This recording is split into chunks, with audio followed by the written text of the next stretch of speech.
ना तालिका कर उद्देश्य सरकार चाहते प्रकृत चाषी केते अछंती आ प्रकृत ता भितर फल्स चाषी केते अछंती जो माने प्रकृत चाषी नुहे आठू ताठू कागज आनी कर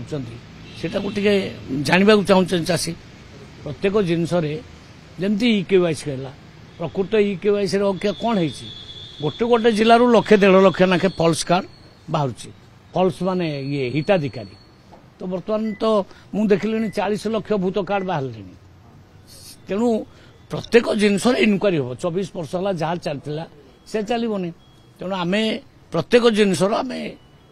गोटे देखुचु निश्चित चाषी ना अन्य माने रेजिस्ट्री कर दौरान सेटा हूँ कथा से माने पुणी चाषी मान कम रेट धान किणी आसिक बिकुंट ये सब लोक मान तो कम से कम आउट करा पड़ो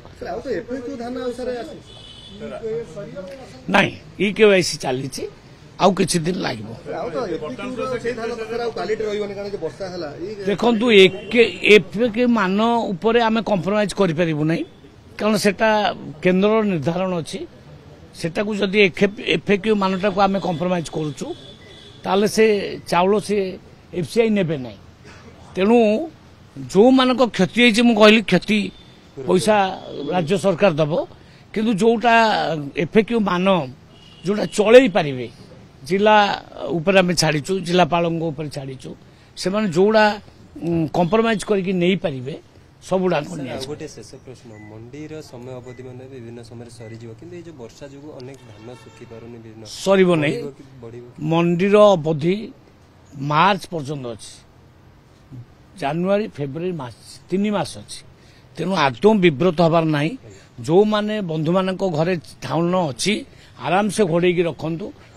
पाग भल देला सुखेकरी झाड़ी झुड़ी आणतु सेटा हूँ एफएक्यू मान आउ बोली किसी ना तेणु जो मान पाखे धान अच्छी कई विव्रत हूँ आम समस्त